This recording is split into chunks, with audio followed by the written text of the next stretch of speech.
Morning बच्चों।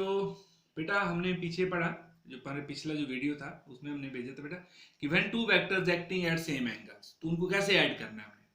तो हमें वो जो रूल आपको पता, जनरल रूल क्या है कि हम वेक्टर्स को लिखेंगे, पहले वेक्टर की टिप के ऊपर दूसरे की टेल, दूसरे के टिप के ऊपर तीसरे की टेल एंड सो ऑन।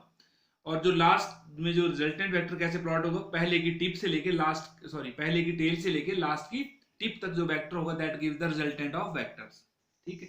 तो जब दो वेक्टर जैसे ये ए और बी इस डायरेक्शन में एक्ट कर रहे हैं, तो हम क्या लिखेंगे इनको, जैसे ये ए लिखा, फिर ये इधर इसकी टेल टिप के ऊपर बी की टेल, डायरेक्शन वही रखेंगे। और ये क्या बन जाएगा बेटा, इसकी टेल से लेके लास्ट की टिप तक जो वेक्टर बनेगा वो क्या होगा, resultant of these two vectors. और ये एक ट्राइंगल बनी, तो हमारे पास एक triangle law of vector addition आया था। ठीक है, हम उसको मैंने स्टेटमेंट कल बताई थी बेटा आपको कि if two vectors acting on a particle at same time are represented in magnitude and direction by two sides of the triangle taken in same order, then the resultant is represented in magnitude and direction by third side of the triangle taken in opposite order। ठीक है, जरूर नहीं बेटा हमने ए के ऊपर B के ऊपर भी कर सकते हैं। देखो हमने बी के ऊपर ऐसे करो, बी ले लो, अब बी जो बी वेक्टर बी की टिप के ऊपर ए की टेल, डायरेक्शन वही रखनी है हमने ऐसे। तो बस पहले की ये ए वेक्टर हो गया, तो पहले की टेल से लेके लास्ट की टिप तक जो वेक्टर होगा दैट गिव्स द रिजल्टेंट।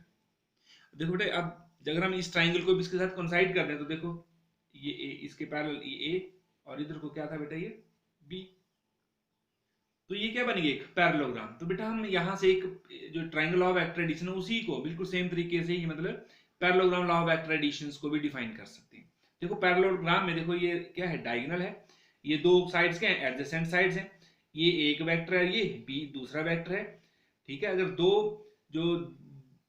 जो दो वेक्टर किसी पार्टिकल के ऊपर एक्ट कर रहे हो उनको हम रिप्रेजेंट कर देते हैं किसके, पैरेललोग्राम की दो साइड्स, इन साइड्स को बोलते हैं बेटा adjacent sides drawn from one point.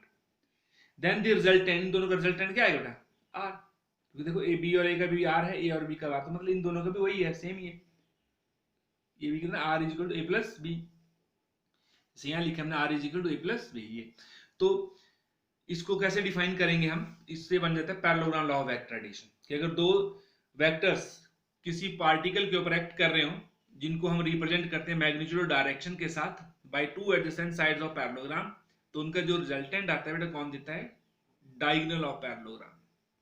Clear हो गया। तो parallelogram law of vector addition को स्टेटमेंट कैसे आएगी बेटा, कई बार आता है state parallelogram law of vector addition, फिर and find its magnitude and directions of resultant vector. तो मैग्नीट्यूड डायरेक्शन तो बाद में बताऊंगा, पहले स्टेटमेंट पता लगी बेटा। It states that if two vectors acting on a particle at same time be represented in magnitude and direction by two adjacent sides of the parallelogram, ये जो दो एडजेसेंट साइड्स है पैरेललोग्राम की इनसे, ठीक है, drawn from A point and the resultant vector is represented in magnitude and direction bye diagonal of parallelogram, ये जो डायगोनल है, और ड्रॉन फ्रॉम सेम पॉइंट, उसी पॉइंट, जिन दो पॉइंट से वो जो एडजेसेंट वेक्टर प्लॉट ड्रॉ हुए उसी पॉइंट से वो डायगोनल होगा बेटा। ठीक, तो ये था बेटा parallelogram law of vector additions. अब नेक्स्ट है बेटा हमारे पास polygon law of vector additions. ठीक है, polygon law of vector addition क्या बोलता है बेटा, जैसे हमारे पास बहुत सारे वेक्टर्स एक्ट करते हैं किसी पार्टिकल के ऊपर। ठीक है, जैसे हमने ये मान लिया ए बी सी डी, और भी मान सकते हैं आप, बहुत सारे वेक्टर्स किसी पार्टिकल के ऊपर एक्ट करते हैं बेटा, और हम उनको कैसे रिप्रेजेंट करेंगे फिर, आपको पता है जैसे मान लो A B C D vectors हैं हमारे पास, तो हम क्या करेंगे, ये ए वेक्टर ए की टिप के ऊपर दूसरे की टेल रखेंगे, फिर दूसरे के जो बी वेक्टर बी की टिप के ऊपर तीसरे की टेल सी की टेल। ठीक है, और फिर जो तीसरा वेक्टर है उसकी टेल के ऊपर चौथे की, सॉरी उसकी टिप के ऊपर चौथे की टेल रखेंगे एंड सो ऑन। फिर लास्ट में अब ये क्या बनेगी, ये वाला ए बी सी डी, एक ओपन पॉलीगन बन गया बेटा। जो लास्ट, अब ओ और ये टी, जो लास्ट में जो ये पहला वेक्टर उसकी टेल और लास्ट वेक्टर की टिप को जोड़ेंगे बेटा हम, तो वो क्या रिप्रेजेंट करता है, रिजल्टेंट वेक्टर्स। ठीक है, तो यही polygon law of vector addition है कि any vectors, any number of vector acting on a particle are represented in magnitude, देखो इनके पास मैग्नीट्यूड भी और डायरेक्शन भी है, by various sides of open polygon. देखो पहले ये नहीं ड्राइव किया था, हम फिलहाल जो वेक्टर एक्ट करें वो यहां तक खत्म हो गए, तो यहां तक खाली हो गया ये पोर्शन, तो मतलब are represented in magnitude direction by various sides of open polygon, then the resultant is represented in magnitude and direction by, और ये दूसरे पहले वाले वेक्टर थे कहाँ लेने, टेकन इन सेम ऑर्डर, और जो रिजल्टेंट आएगा इनका वो कहाँ आएगा बेटा, वही पहले की टेल से लेके लास्ट की टिप तक, और वो भी कहाँ, अपोजिट ऑर्डर। तो मतलब then the resultant is represented in magnitude direction by closing side of polygon taken in opposite order.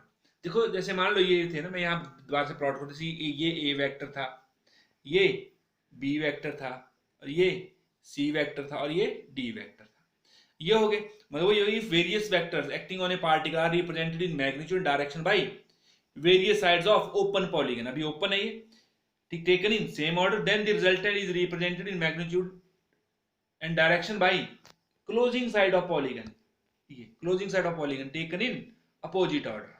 Clear हो गया? तो ये था बेटा polygon law of vector addition. Statement पता लगी आपको?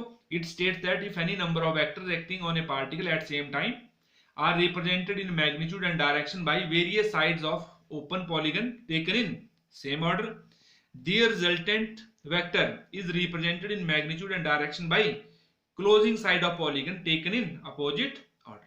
क्लियर हो गया बेटा? अब इसका प्रूफ, ये क्वेश्चन आता है बेटा, state and proof polygon law of vector addition. तो ये polygon law of vector addition होगा, इसका प्रूफ करना है बेटा कि जो रिजल्टेंट है वो किसके बराबर आएगा, ए जमा बी जमा सी जमा डी, इसके बराबर प्रूव करना है कि रिजल्टेंट ये आएगा। तो पहले हमने क्या कंसीडर कर लिया बेटा, let any number of vector A B C and D acting on a particle in different directions as shown in figure 1। पहला लिख लोगे आप प्रूफ में, let number of vector a b c d etc, और भी मान सकते हैं, हमने 4 लिए, be acting on a particle in different direction as shown in figure 1। और बेटा अब हमें पता है हमने कैसे रीअरेंज करना है उनको, various sides open polygon, let जो एक ओ पी किसको रिप्रेजेंट कर बेटा, ए को पी क्यू, बी को क्यू एस, सी को और एस टी डी को ले रहे हैं बेटा। वैसे O P Q R, R क्यों नहीं लिखे, हम आर रिजल्टेंट वेक्टर से लिख रहे हैं, तो इसलिए हमने इसको एस सी दिया नाम, फिर एस और टी। ठीक है भाई, let A is equal to O P, B is equal to P Q vector, C vector is equal to Q S, D is equal to S T, be the various sides of open polygon. ठीक है, ये जो इनको A B C vector act कर रहे थे किसी particle के ऊपर, उनको हमने various sides of open polygon से रिप्रेजेंट कर दिया। Then the resultant is given by, हमें पता है closing side O T, resultant कौन देता है, closing side OT which is equal to OT is equal to R, ठीक है, is given by closing side OT is equal to R as shown in, इसको figure 2 मान ले बेटा, as shown in figure 2। अब बेटा हमने क्या किया, join O2Q and O2S, join O2Q and O2S। Clear हो गया? अब बेटा इस टाइम देखो O2Q, ये O से Q को ज्वाइन, O से लेके Q तक ये वेक्टर, O2S इसकी एरो ऐसे होगा। अब बेटा हमने triangle law of vector addition हमने पढ़ लिया, वो अप्लाई करना है हमने। पहले देखो कितने ट्राइंगल बन गए, 1 2 और 3, तो पहले हम इस ट्राइंगल से चलेंगे, मतलब फ्रॉम सबके लिए एक बार लिख देना हमने, from law triangle law of vector addition, जितने भी ट्राइंगल के ऊपर हम सबके ऊपर अप्लाई करेंगे। तो पहले किसके ऊपर अप्लाई किया बेटा हमने, in triangle O P Q, in triangle O P Q, पहले पता लग गया from triangle law of vector addition पहले किस ट्राइंगल के ऊपर अप्लाई किया हमने, ओ पी क्यू। देखो ओ पी और पी क्यू एक ही ऑर्डर में है, और ये जो ओ क्यू है क्या है, अपोजिट ऑर्डर में है, पता है ना आपको ऑर्डर, पता है कि ये टिप है और दूसरे की टेल है, तो ये एक ही ऑर्डर में है। अब देखो ये गया तो इसकी टिप और इसकी टिप, तो ये क्या है, अपोजिट ऑर्डर में। तो ओ क्यू किसके बराबर आएगा, O P plus P Q. O Q कितना आएगा, O P plus P Q, and what is O P, A है, पी क्यू कितना है, B, A vector B vector. तो ये पता लग गया बेटा हमें ओ क्यू कितना आ गया, ए प्लस बी के बराबर होता है।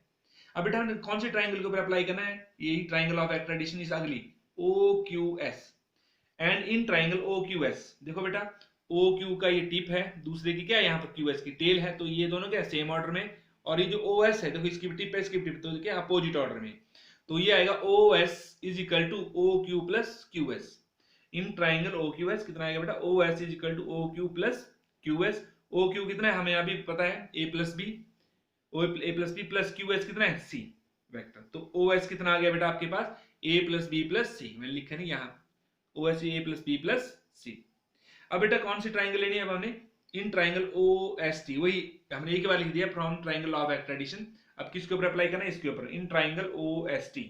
देखो बेटा ओ एस इस डायरेक्शन में है और एस टी इधर को है, तो दोनों एक की टिप है दूसरे की टेल है, तो ये दोनों सेम ऑर्डर में, और ये देखो दोनों की टिप, तो ये अपोजिट ऑर्डर में, तो मतलब ओ टी जो है इन दोनों का रिजल्टेंट है। तो O T is equal to O S plus S T. O S तो हमें पता है बेटा A plus B plus C plus S T is what D vector. तो यही प्रूव करना था बेटा, hence resultant R is equal to A plus B plus C, hence proved. तो ये था बेटा हमारे पास polygon law of vector addition. और उससे पीछे हमने पढ़े बेटा क्या उनसे parallelogram law of vector addition और triangle law of vector addition, जो पिछला वीडियो था। और उनका जब रिजल्टेंट है उसका जो मैग्नीट्यूड डायरेक्शन है वो कैसे निकालना है वो हम आगे पढ़ेंगे बेटा एनालिटिकल मेथड से। क्लियर हो गया बेटा? ओके बेटा, थैंक यू।